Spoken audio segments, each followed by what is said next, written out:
Bienvenue sur notre chaîne. N'oubliez pas de vous abonner pour ne pas manquer les nouvelles vidéos. Bon visionnage.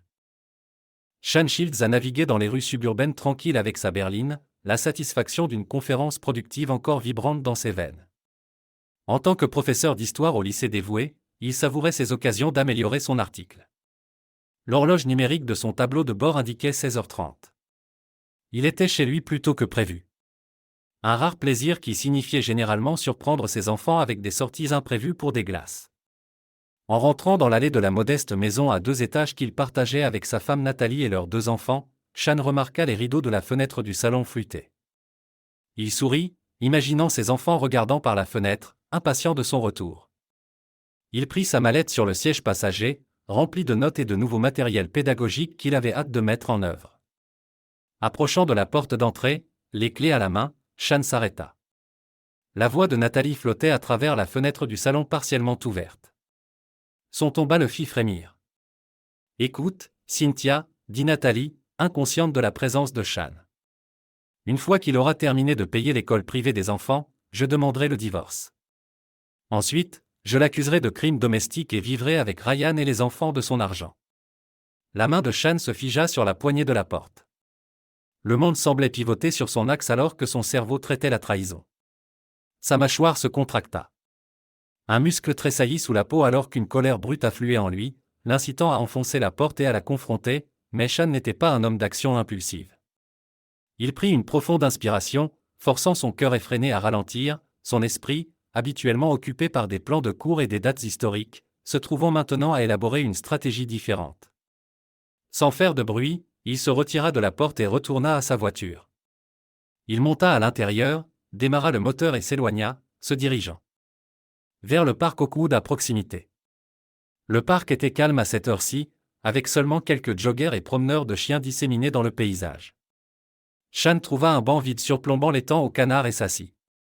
Il regarda l'eau calme, son reflet fracturé par les douces ondulations. Ses mains, habituellement stables, que ce soit pour écrire au tableau ou corriger des copies, tremblaient légèrement alors qu'il sortit son téléphone. Il hésita un moment, puis ouvrit sa liste de contacts. Son pouce hésita sur le nom de Nathalie avant de faire défiler vers le bas. Au lieu de cela, il toucha Amelia Hawthorne, avocat. Alors que le téléphone sonnait, l'esprit de Shan tournoyait avec des plans. Il aurait besoin de preuves. Il devrait protéger ses biens. Surtout, il devait assurer l'avenir de ses enfants. Le bureau d'Amelia Hawthorne, une voix nette répondit. « C'est Shan Shields, » dit-il d'une voix basse et contrôlée. « Je dois prendre un rendez-vous urgent avec Amelia. C'est au sujet d'un divorce. » Il y eut une brève pause à l'autre bout. « Je vois. Monsieur Shields. Madame Hawthorne a un créneau demain à 7h.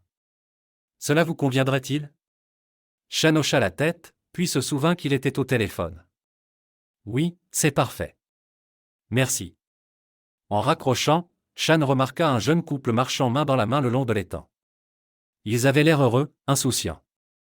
Il se demanda si lui et Nathalie avaient déjà été comme ça, ou si cela avait toujours été une illusion. Il se leva, redressant les épaules. Le choc s'estompait, remplacé par une froide et dure détermination. Alors qu'il retournait à sa voiture, Shan commença à formuler son plan. Il ne serait pas une victime. Il ne laisserait pas Nathalie détruire tout ce qu'il avait accompli. Au moment où il revint dans son allée, le soleil se couchait. Il prit un instant pour se composer avant d'entrer chez lui. Le son des dessins animés l'accueillit en ouvrant la porte. Papa, sa fille de 6 ans, Émilie, vint en courant. Les couettes rebondissant. Il la prit dans ses bras, inhalant le parfum de son shampoing à la fraise. « Salut, princesse, » dit-il, sa voix stable malgré le tumulte intérieur. « Comment s'est passée ta journée ?» Alors qu'Émilie se lançait dans un compte rendu détaillé de ses aventures en maternelle, les yeux de Shan croisèrent ceux de Nathalie à travers la pièce. Elle sourit, l'image d'une épouse aimante.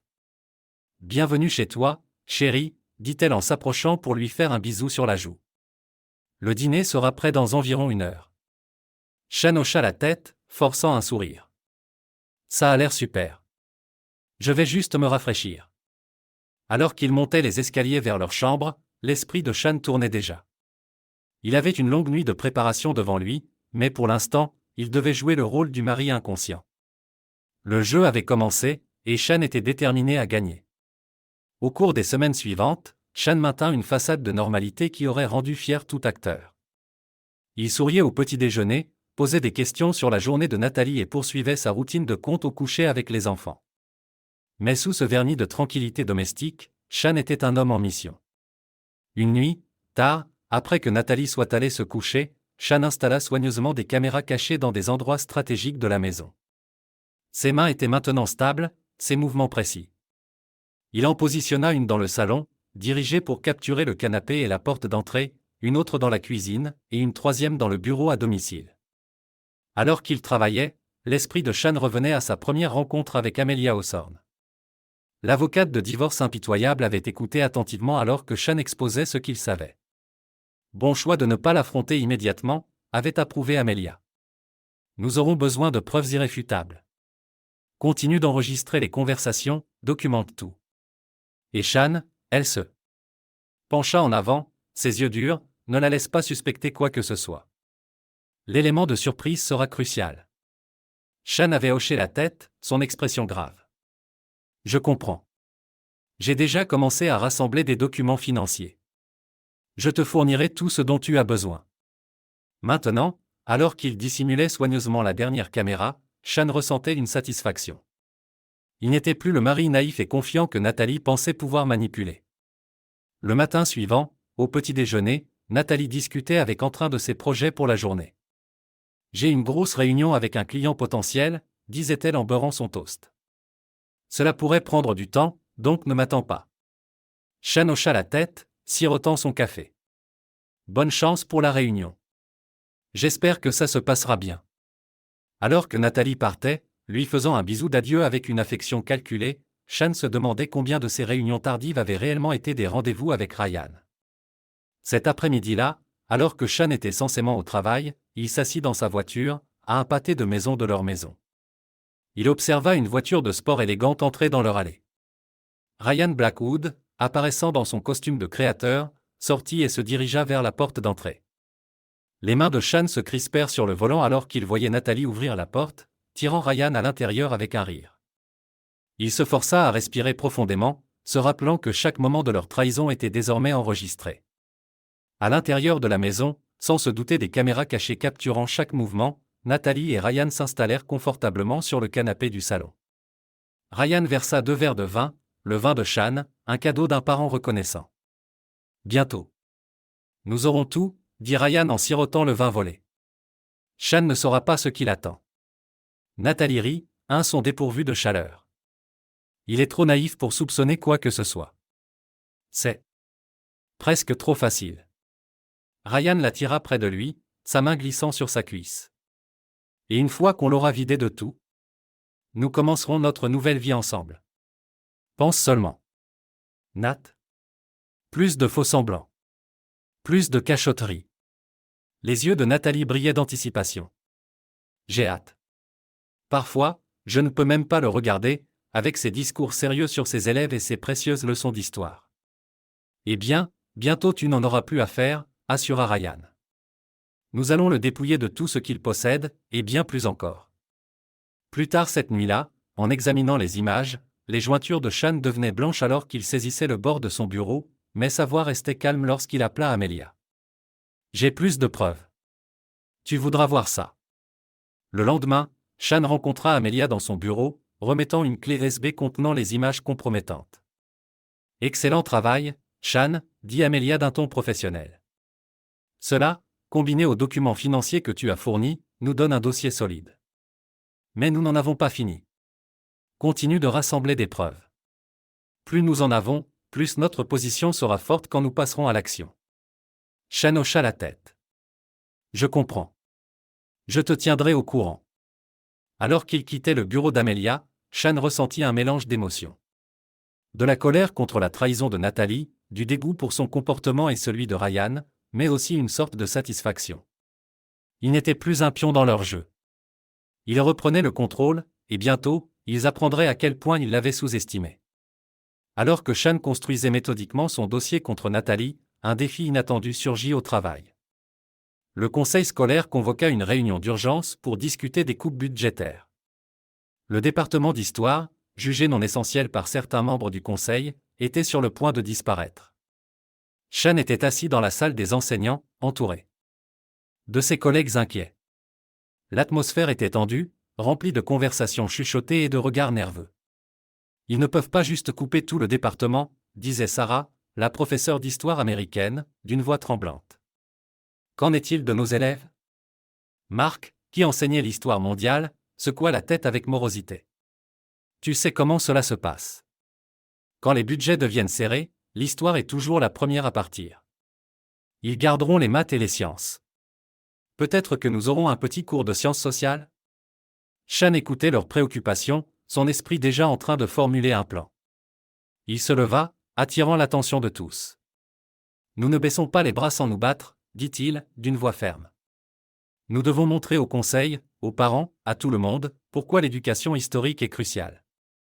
Qui est avec moi ?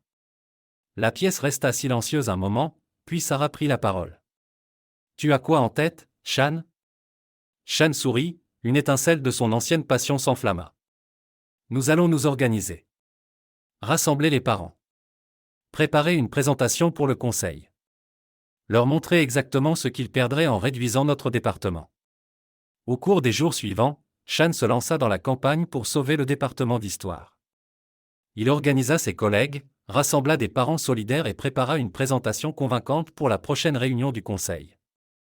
Ces nuits, autrefois remplies de désespoir tranquille à cause de son mariage en péril, vibraient maintenant d'un nouveau but. Une soirée, alors que Shan examinait des rapports budgétaires et rédigeait des points de discussion, Nathalie entra dans son bureau. Elle s'installa sur le coin de son bureau, sa pose délibérément provocante. « Pourquoi passes-tu tant de temps là-dessus » demanda-t-elle. Son ton mêlait irritation et fausse inquiétude. Ce n'est pas comme si ton travail comptait tant que ça. Shan réprima la réplique cinglante qui lui venait à l'esprit. Au lieu de cela, il soutint son regard calmement. Chaque emploi compte, Nathalie. Chaque personne compte. Nathalie roula des yeux, insensible à l'ironie de ses mots. Peu importe. N'oublie pas que nous avons un dîner avec les Anderson vendredi. Essaie d'être à l'heure pour une fois. Alors qu'elle s'en allait, ondulant des hanches d'une manière qui, autrefois, l'aurait captivée, Shan se retourna vers son travail. Le dîner avec les Anderson, partenaires commerciaux de Ryan, se déroulerait comme prévu. C'était tout un processus de maintien de l'illusion de normalité. Le vendredi soir arriva, et avec lui, les Anderson.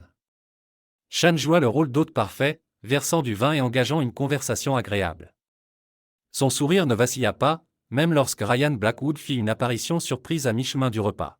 « J'espère que ça ne te dérange pas que je m'incruste, » dit Ryan avec un sourire de loup. J'étais dans le coin et j'ai pensé m'arrêter.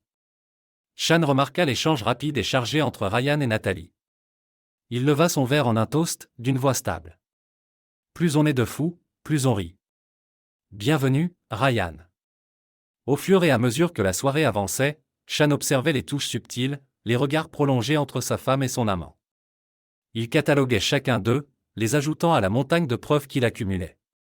Alors, Shan, dit M. Anderson en tournant son verre de vin, Nathalie me dit que tu as des problèmes au travail. Des coupes budgétaires, c'est ça ? Shan hocha la tête, son expression soigneusement neutre. Oui, le conseil scolaire envisage de faire quelques réductions, mais nous travaillons sur un plan pour leur montrer la valeur de maintenir un département d'histoire fort. Ryan rit, le son rendant Shan nerveux. Ça semble beaucoup d'efforts pour une matière dans laquelle la plupart des enfants s'endorment. Pas d'offense, Shan. Aucune prise, répliqua Shan avec aisance. L'histoire n'est peut-être pas la matière préférée de tout le monde, mais comprendre notre passé est crucial pour façonner notre avenir. C'est plus que mémoriser des dates et des noms. Nathalie intervint, son ton désinvolte. Ne laissons pas tout le monde avec des discussions ennuyeuses, cher. Qui veut du dessert ? Alors que Nathalie s'affairait dans la cuisine, Shan captura le regard évaluateur de Ryan. Un instant, il se demanda si Ryan le voyait comme un rival ou simplement comme un obstacle à éliminer.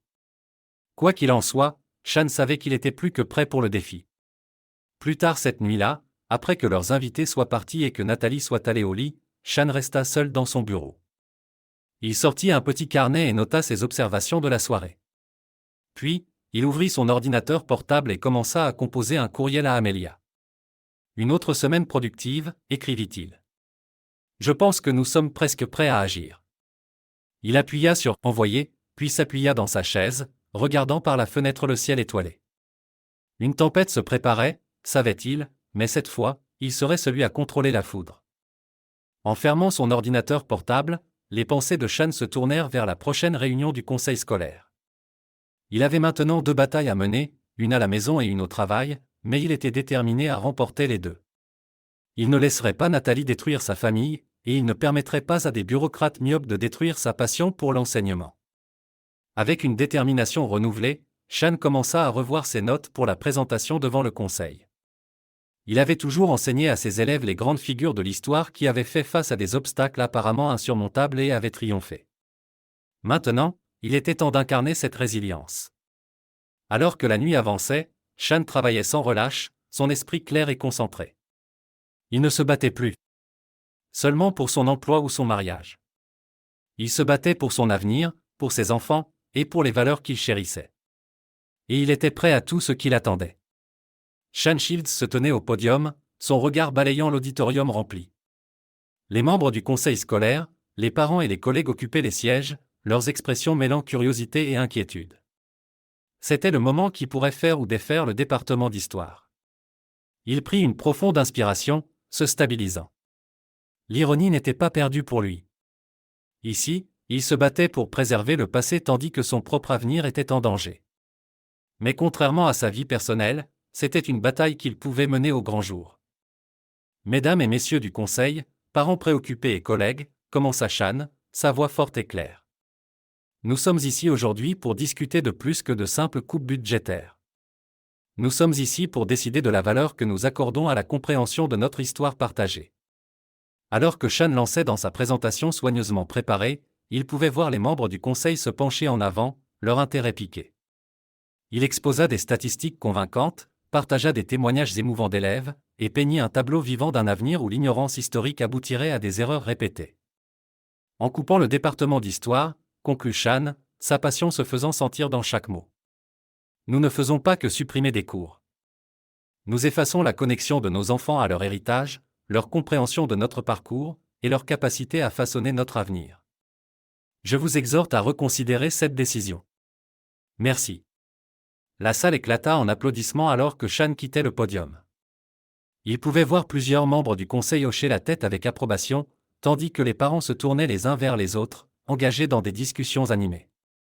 À la fin de la réunion, le surintendant scolaire s'approcha de Shan, un sourire sur le visage. C'était un discours remarquable, Monsieur Shields. Je pense que vous nous avez tous donné beaucoup à réfléchir. Shan hocha la tête, se permettant un léger sourire. Merci, monsieur. J'espère juste que ce sera suffisant. Ce n'est qu'en conduisant chez lui que l'impact de la soirée le frappa pleinement. Il l'avait fait. Il avait non seulement sauvé le département d'histoire, mais s'était également assuré une promotion en tant que responsable de département. Un sentiment de triomphe l'envahit, repoussant temporairement le tumulte de sa vie personnelle. En entrant dans son allée, Shan remarqua une voiture inconnue garée dans la rue. Ses yeux se plissèrent alors qu'il reconnaissait la voiture de sport élégante. La voiture de Ryan Blackwood. À l'intérieur, il trouva Nathalie et Ryan dans le salon, la tête rapprochée, chuchotant et riant. Ils se séparèrent rapidement à l'entrée de Shan, la culpabilité s'affichant sur le visage de Nathalie avant qu'elle ne la masque avec un large sourire. Shan. Tu es rentré tôt. Ryan vient juste de s'arrêter pour déposer des documents pour une affaire sur laquelle nous travaillons. Shan haussait un sourcil, sa voix délibérément calme. Vraiment ? Quelle coïncidence qu'il arrive juste au moment où je devais rentrer. Ryan se leva, lissant son costume de designer. Eh bien, Shan. J'espère que ça ne te dérange pas que je m'invite sans prévenir. Tu sais comment ça se passe dans notre métier. Toujours sur le qui-vive. La mâchoire de Shan se crispa, mais il réussit à hocher la tête cordialement. Pas du tout, Ryan. Toujours un plaisir. Alors que Ryan faisait ses excuses et s'en allait, Shan se tourna vers Nathalie. J'ai des nouvelles. La réunion du conseil s'est bien passée. Ils ne coupent pas seulement le département d'histoire, mais ils m'ont promu responsable de département. Les yeux de Nathalie s'élargirent, réellement surprise. Oh. Eh bien, c'est inattendu. Félicitations, je suppose. Shan l'observa attentivement, notant le manque d'enthousiasme dans sa voix. Merci. Je pensais que nous pourrions célébrer. Peut-être ouvrir cette bouteille de champagne que nous avons mise de côté? Le sourire de Nathalie vacilla un instant avant qu'elle ne reprenne contenance. Bien sûr, chérie. Laisse-moi juste me rafraîchir d'abord. Alors qu'elle disparaissait à l'étage, Shan se permit un sourire. Il avait vu la panique dans ses yeux, le rapide coup d'œil donné à son téléphone. Pas de doute qu'elle était déjà en train d'envoyer un message à Ryan pour réorganiser leur plan pour la soirée. Shan se déplaça vers la cuisine, sortant le champagne et 2 flûtes. Alors qu'il faisait sauter le bouchon, il ne pouvait s'empêcher de se demander combien d'autres de ces fausses célébrations il devrait endurer avant de pouvoir enfin révéler la vérité. Le lendemain matin, Shan se leva tôt, son esprit déjà en ébullition avec les tâches de la journée. Il avait un rendez-vous avec Amelia prévu pour le déjeuner, et il savait que cette journée serait cruciale pour mettre leur plan en marche. Alors qu'il se préparait du café, Nathalie fit son entrée dans la cuisine, ayant l'air épuisé. « Dieu, j'ai l'impression que ma tête va éclater. Je pense que ce champagne m'est monté à la tête hier soir. » Shan lui tendit une tasse, sa voix attentive. « Tiens, cela devrait t'aider. Tu avais l'air bien dans le gaz hier soir. J'étais inquiet que tu puisses tomber malade. » Nathalie évita son regard, marmonnant des remerciements en sirotant son café. Shan l'observa, notant la légère trace de rouge à lèvres au coin de sa bouche, une teinte qu'il savait qu'elle ne possédait pas. « J'ai une journée bien remplie, » dit Shan avec désinvolture. « Réunion toute l'après-midi. Ne m'attends pas pour le dîner. » Nathalie hocha la tête, le soulagement évident dans sa posture. « Pas de problème. J'ai une réunion tardive moi aussi. Je vais probablement prendre un petit quelque chose avec l'équipe. » Alors que Shan quittait pour le travail, il s'autorisa un petit sourire amer. Il savait exactement quel genre de réunion l'équipe de Nathalie avait prévu. La journée passa dans un flou de cours et de tâches administratives. À l'heure du déjeuner, Shan retrouva Amelia dans un café discret de la ville. L'avocate impitoyable écouta attentivement Shan qui l'informa des derniers développements. « Excellent travail, Shan. » Amelia hocha la tête avec approbation. « Tu as construit un dossier en béton. Je pense qu'il est temps d'agir. Es-tu prêt ?» Les yeux de Shan se durcirent. « Plus que prêt. Quelle est la prochaine étape ?» Amelia exposa leur stratégie, sa voix basse et précise. Au moment où le déjeuner se terminait, Shan se sentit satisfait. Le filet se resserrait, et ni Nathalie ni Ryan n'en avaient la moindre idée. Cet après-midi-là, Shan exécuta la première partie de leur plan. Il transféra des fonds de leur compte commun vers un compte sécurisé à son nom, annula toutes les cartes de crédit partagées, et informa l'école des enfants qu'il était le seul autorisé à prendre des décisions concernant leur éducation. Alors qu'il conduisait chez lui ce soir-là, le téléphone de Shan vibra avec un SMS de Nathalie. Carte refusée. Que se passe-t-il ? Il ignora le message, sachant qu'elle serait bientôt de retour, exigeant des réponses. Il était temps pour la confrontation qu'il avait préparée depuis des semaines. Shan était dans son bureau quand il entendit la porte d'entrée claquer. Les talons de Nathalie claquaient avec colère sur le sol en bois dur alors qu'elle se dirigeait vers lui. « Qu'est-ce qui se passe ?» exigea Shan, son visage rougissant de colère. « Pourquoi nos cartes ne fonctionnent-elles pas ? Pourquoi ne puis-je pas accéder à nos comptes ?» Shan leva les yeux calmement, son expression impassible. « Je pense que tu sais pourquoi, Nathalie. Ou devrais-je demander à Ryan ? Je suis sûr qu'il se ferait un plaisir de l'expliquer. » La couleur se dissipa du visage de Nathalie. « De quoi parles-tu ? Laisse tomber le théâtre. » La voix de Shan était glaciale. Maîtrisée. « Je sais tout. L'affaire. Tes plans pour divorcer. Les fausses accusations que tu comptais porter. Pensais-tu vraiment que j'étais si stupide ? » Le choc de Nathalie se transforma rapidement en fureur. « Comment oses-tu ? Cria-t-elle. Tu n'as pas le droit de m'espionner. Pas le droit. Shan se leva, sa colère se dévoilant enfin. J'avais tous les droits. Tu es ma femme ? Ou as-tu oublié cela entre tes petites escapades avec Ryan ? Il sortit un dossier, le jetant sur le bureau. Voici tout, les enregistrements, les photos, les documents financiers montrant comment tu siphonnes de l'argent vers un compte secret. Tout est là, Nathalie. Ton petit plan est fini. Les yeux de Nathalie passèrent du dossier au visage de Shan, la réalisation lui venant. Toi? Tu as tout gâché, siffla-t-elle. Non, Nathalie. Tu as tout fait toute seule, répliqua Shan, d'une voix calme. J'ai déjà parlé à un avocat. Tu entendras bientôt parler d'elle. Je te conseille de trouver un bon avocat. Tu vas en avoir besoin. Alors que Nathalie sortait de la pièce en hurlant des menaces et des insultes, Shan s'enfonça dans sa chaise. La confrontation qu'il redoutait depuis des semaines était terminée, mais il savait que ce n'était que le début d'une longue bataille amère. Les jours suivants furent une tempête d'activité. Shan s'installa dans la chambre d'amis, évitant Nathalie autant que possible. Elle alternait entre des crises de rage et des tentatives de manipulation, mais Shan restait impassible. Une soirée, alors que Shan aidait les enfants avec leurs devoirs, son téléphone vibra avec un SMS d'un numéro inconnu. « Tu penses que tu as gagné ? Ce n'est pas fini. » Shan supprima le message sans répondre. Il s'attendait à ce que Ryan finisse par s'impliquer, leur laissant le temps de comploter et de manigancer. Il était prêt à tout ce qu'il lancerait contre lui. Ce qu'il n'était cependant pas préparé, c'était aux extrêmes auxquels Nathalie et Ryan iraient pour essayer de sauver leur plan. Cela commença par des chuchotements au travail, des collègues lui lançant des regards étranges, des conversations à voix basse qui s'arrêtaient dès qu'il entrait dans une pièce. Puis vint la réunion avec le directeur. « Shan, je vais être franche, » dit la directrice Harriet Dawson, son expression grave. « Nous avons reçu des informations préoccupantes à votre sujet. Il y a des allégations d'irrégularité financière. » L'esprit de Shan s'emballa. Bien sûr. Nathalie et Ryan essayaient de le faire passer pour un escroc. Quel genre d'allégation ? Demanda-t-il, gardant sa voix calmement contrôlée. La directrice Dawson glissa un dossier sur son bureau. Ces documents suggèrent que vous avez détourné des fonds du budget du département d'histoire de l'école. Étant donné votre récente promotion, c'est une affaire très sérieuse. Shan feuilleta les documents, sa colère grandissant à chaque page. Les faux documents étaient bons, il fallait l'admettre. S'il n'avait pas anticipé quelque chose comme cela, il aurait pu être pris au dépourvu. Ces documents sont faux, dit-il fermement, rencontrant le regard du directeur. Je peux le prouver.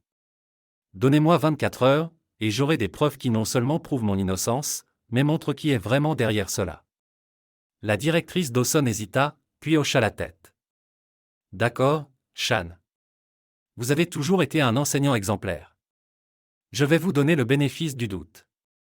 Mais si vous ne parvenez pas à prouver ces allégations. Je comprends, répondit Shan en se levant. Merci pour cette opportunité. En quittant le bureau, l'esprit de Shan travaillait déjà sur sa contre-attaque. Il avait été méticuleux dans la documentation des finances de l'école depuis qu'il avait pris la tête du département. Il était temps de mettre cette diligence à profit. Cette nuit-là, alors que Nathalie dormait, Shan travailla sans relâche, compilant des dossiers financiers, croisant des budgets, et créant un rapport complet qui non seulement prouvait son innocence mais soulevait de sérieuses questions sur qui avait eu accès aux informations financières de l'école. Le lendemain matin, Shan présenta ses découvertes à la directrice Dawson et au conseil scolaire. Les preuves étaient indéniables. Non seulement Shan était innocent, mais la tentative de l'accuser pointait vers quelqu'un ayant une connaissance du système scolaire. C'est assez prodigieux, dit un des membres du conseil en regardant le rapport. Monsieur Shields, nous vous devons des excuses, et il semble que nous ayons une grave faille de sécurité à enquêter. Alors que la réunion se terminait, Shan se sentit libéré d'un poids. Il avait surmonté cet obstacle, mais il savait que la guerre était loin d'être finie. En rentrant chez lui ce soir-là, Shan trouva Nathalie en train de faire les 100 pas dans le salon, son visage un masque de colère à peine contenu. « Tu crois vraiment que tu es si intelligent, n'est-ce pas » cracha-t-elle dès qu'il entra. « Comment oses-tu m'accuser d'essayer de te piéger » Shan la regarda d'un air détaché. « Je ne t'ai accusé de rien, Nathalie. Mais c'est intéressant que tu supposes immédiatement que je parle de toi. Mauvaise conscience ?» Le visage de Nathalie se déforma de fureur. « Tu vas le regretter, Shan. Je te le jure. Je vais te détruire. » En s'en allant, Shan s'affaissa dans une chaise, l'épuisement le rattrapant enfin. Il sortit son téléphone, composant le numéro d'Amelia. « C'est fait, dit-il quand elle répondit. Ils ont essayé de me faire passer pour un escroc, mais j'ai réussi à prouver mon innocence. Quelle est notre prochaine étape? La voix d'Amelia était grave mais satisfaite. Bon travail, Shan. Maintenant, nous allons à l'offensive. Il est temps de demander le divorce et de les frapper de tout ce que nous avons. Alors que Shan terminait l'appel, il regarda les photos de famille alignées sur la cheminée. Tant de choses avaient changé en si peu de temps. Mais en regardant le visage souriant de ses enfants, il savait que chaque bataille, chaque nuit blanche, chaque moment de douleur en valait la peine. Il les protégerait, quel qu'en soit le coup. La tempête qu'il avait pressentie se lever ces dernières semaines avait enfin éclaté. Mais Shan Shields n'était plus seulement là pour l'encaisser. C'était lui qui tenait la foudre. Et il était prêt à frapper.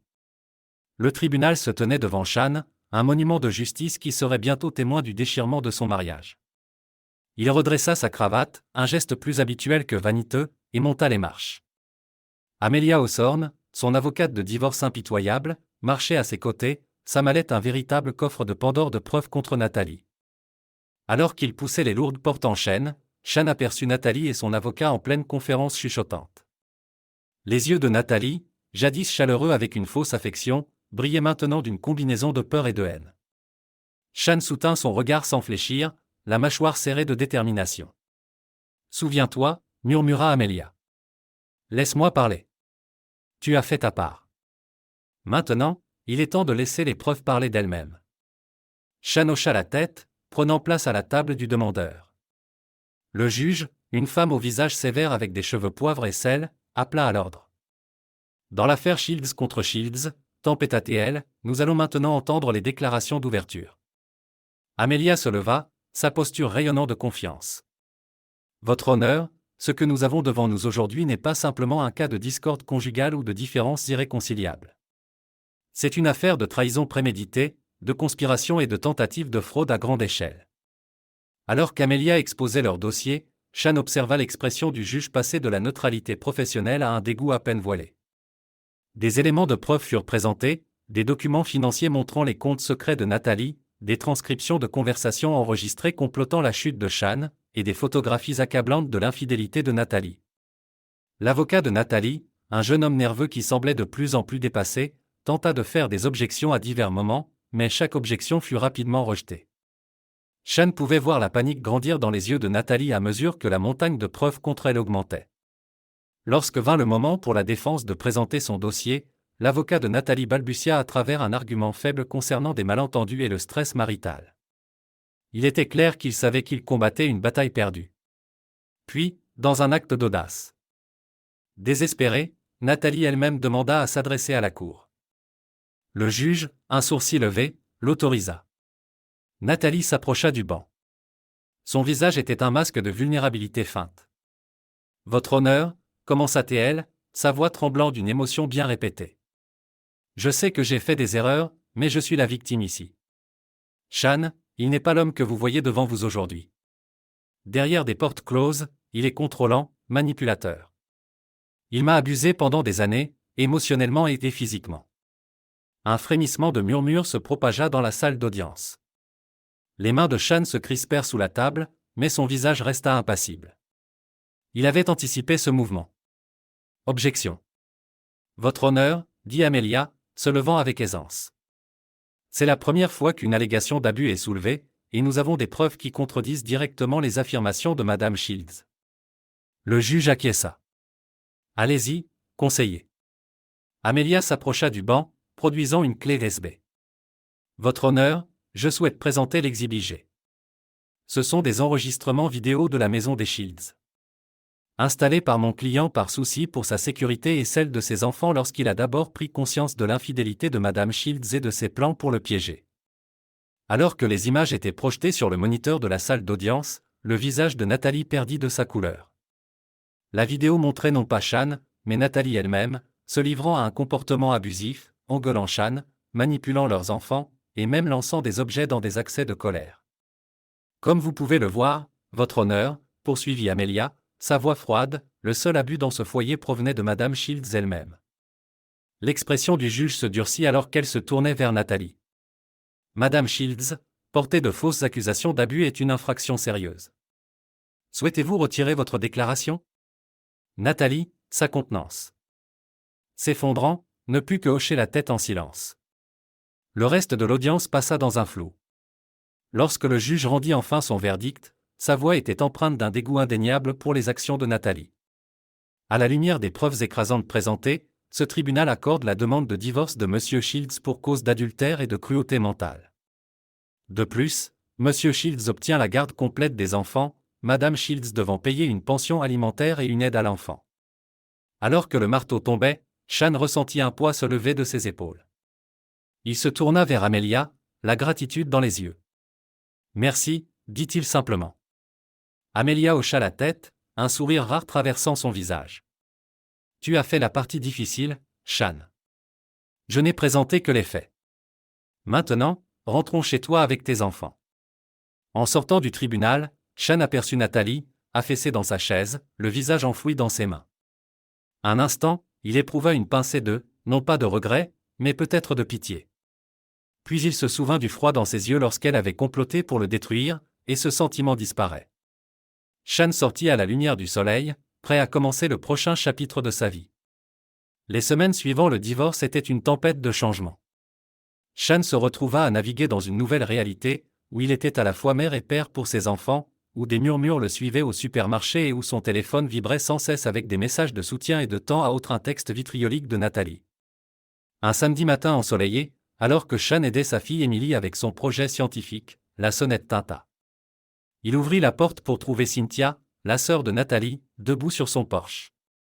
Son visage était tiré, les yeux rouges de ce qui semblait être plusieurs jours de pleurs. « Sean, dit-elle, sa voix à peine plus qu'un murmure. Je ne savais pas où aller d'autre. Peut-on parler? » Sean hésita un moment, puis hocha la tête, s'écartant pour la laisser entrer.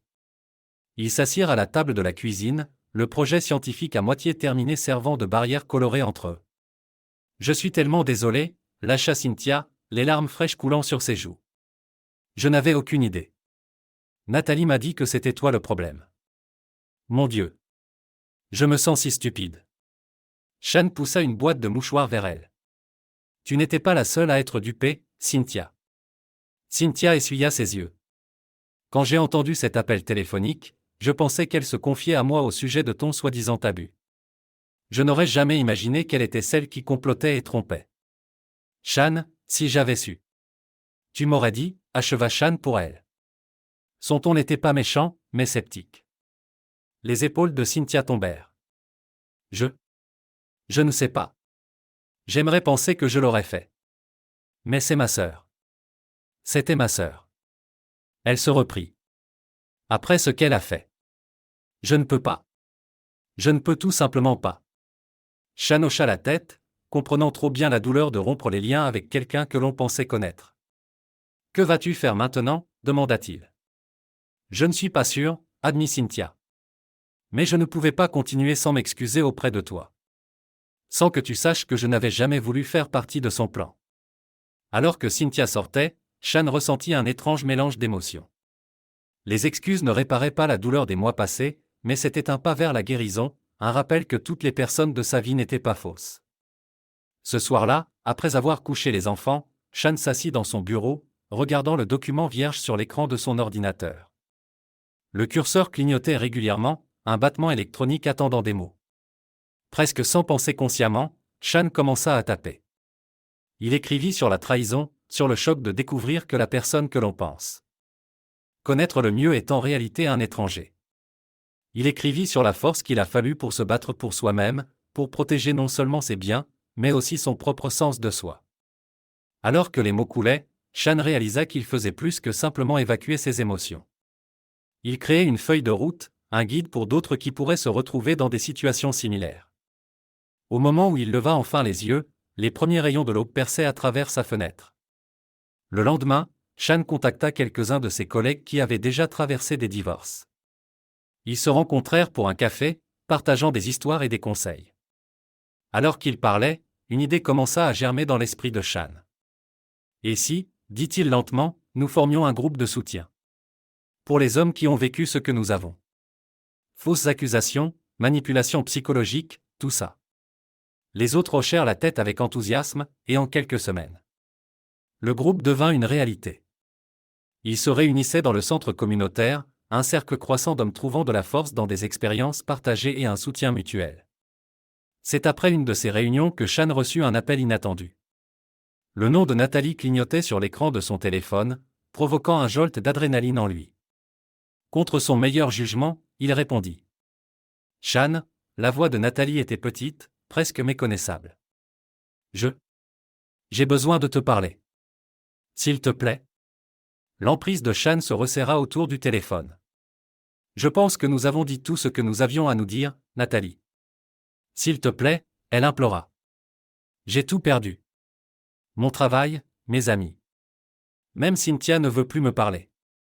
Je sais que j'ai fait des erreurs, mais... Des erreurs? Shan l'interrompit, sa voix froide. Tu n'as pas fait d'erreur, Nathalie. Tu as fait des choix. Des choix délibérés et calculés pour me détruire et prendre tout ce qui m'importait. Et maintenant, tu fais face aux conséquences de ces choix. Mais j'ai changé, supplia Nathalie. J'ai réalisé à quel point j'avais tort. Si tu pouvais juste me donner une autre chance. Non, dit fermement Shan. Tu as fait ton choix, Nathalie. Maintenant vis avec ça. Alors qu'il mettait fin à l'appel, Shan ressentit un sentiment de conclusion. Le dernier lien avec sa vie d'avant avait été coupé, et il était prêt à embrasser pleinement le nouveau. Les mois passèrent, et la vie s'installa dans un nouveau rythme. Shan se trouva épanoui dans son rôle de responsable de département, ses méthodes d'enseignement innovantes attirant l'attention des éducateurs de tout l'État. Mais c'était dans son rôle de père célibataire qu'il trouva le plus de satisfaction. Un matin d'automne frais, Shan se tenait devant sa classe, l'excitation familière de partager ses connaissances le traversant. Mais la leçon d'aujourd'hui était différente. Aujourd'hui, il n'enseignait pas seulement l'histoire, il enseignait la vie. Aujourd'hui, il commença, sa voix portant au fond de la classe, nous allons parler de résilience, de faire face à l'adversité et d'en sortir plus fort de l'autre côté. Les élèves se penchèrent en avant, intrigués. Beaucoup d'entre eux connaissaient des morceaux de l'histoire de Shan, il était difficile de garder des secrets dans une petite ville, mais ils n'avaient jamais entendu parler directement. À travers l'histoire, continua Shan, nous voyons des exemples d'individus et de sociétés face à des obstacles apparemment insurmontables, la Révolution américaine, le mouvement des droits civiques, la chute du mur de Berlin. Mais la résilience n'est pas réservée aux livres d'histoire. C'est une qualité que nous pouvons tous cultiver dans nos vies quotidiennes. Alors que Shan parlait, tissant des exemples historiques avec des anecdotes personnelles, il pouvait voir l'impact de ces mots. Les élèves qui s'endormaient habituellement en classe étaient alertes, engagés. Ceux qui luttaient avec leurs propres défis se tenaient droit, l'espoir s'allumant dans leurs yeux. Rappelez-vous, conclut Shan, l'adversité ne vous définit pas. C'est votre façon de répondre qui le fait. Vous êtes tous capables d'une force et d'une résilience incroyables. Ne laissez jamais quelqu'un vous dire le contraire. Alors que la cloche sonnait et que les élèves sortaient, nombreux sont ceux qui s'attardèrent pour remercier Shan, certains partageant même leurs propres histoires de surmonter des obstacles.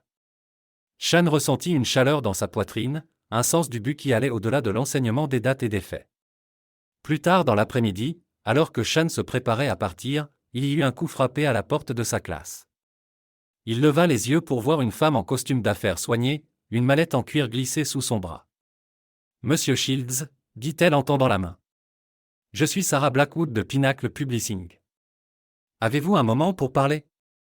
Intrigué, Shan l'invita à entrer. Sarah s'assit, son attitude rayonnant d'enthousiasme. « J'irai droit au but. »« Monsieur Shields », dit-elle. « Le mot sur votre histoire a fait le tour, et pas seulement dans cette ville.